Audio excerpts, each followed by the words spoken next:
So আমি কালকে ফেসবুকে একটা পোস্ট দেখছি যেখানে বলা হয়েছিল আমি নাকি একটা 2 কোটি টাকার গাড়ি কিনছি আর আমার বাবার নাকি 3 কোটি টাকা লোন।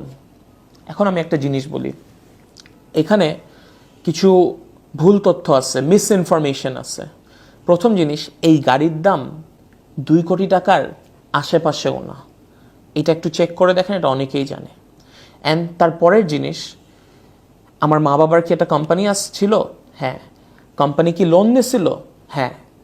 কোম্পানি আর ব্যাংক দুইটার মধ্যে কি একটা ডিসপিউট হয়েছে যে টার্মস অ্যান্ড কন্ডিশনস ম্যাচ করে নাই?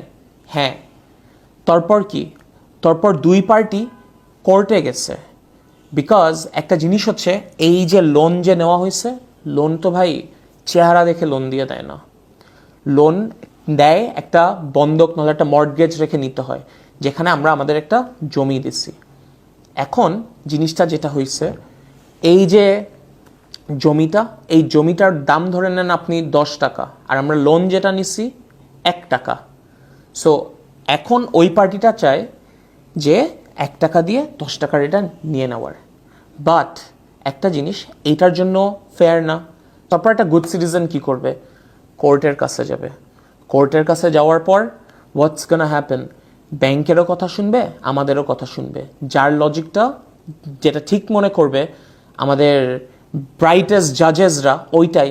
অ্যান্ড দেন ওরা শুনলো, অ্যান্ড আমাদের কথায় লজিক পেলো, পরে আমাদের স্টে দিছে।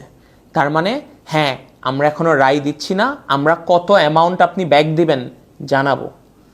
আচ্ছা, এইটা হলো। এখন আমি আমার ব্যাপার আসি।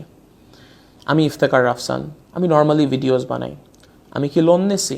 না। আমার মা বাবা লোন নিছে? হ্যাঁ।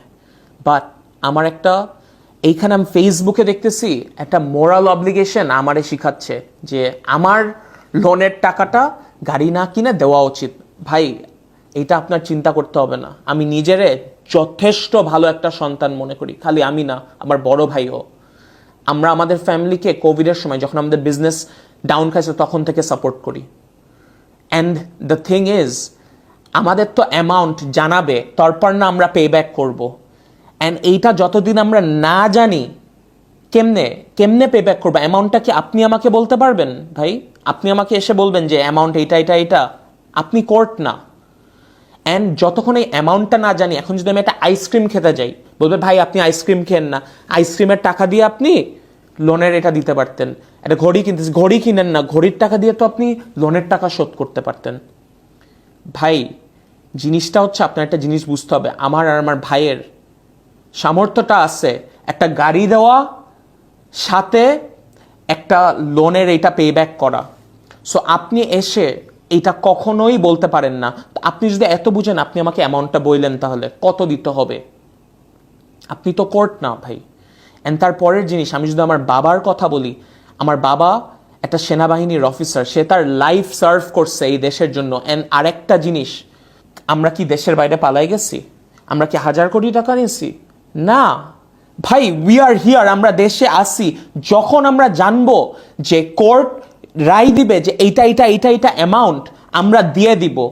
তার আগ দিয়ে কারোর রাইটস নাই বলার। এইটা ইভেন মানে মোরাল পুলিশিং করা, এইসব কোনো কিছুর আপনারা এক সাইড অফ দ্য স্টোরি জেনে কখনো এটা বলতে পারেন না। অ্যান্ড ভাই, যেই লেভেলের মিস ইনফরমেশন ছড়াচ্ছে, ভাই আপনারা একটা গল্পের এক সাইড শুনে কখনো জাজ করতে পারবেন না, 2 সাইডই শুনেন। অ্যান্ড অনেক মানুষ লোন নেয়, 1000 কোটি টাকা লোন নিয়ে চলে যায়। ভাই, আমাদের লোন ইন্টেনশন কখনো ছিল না লোন নিয়ে যে আমরা মেরে দিব।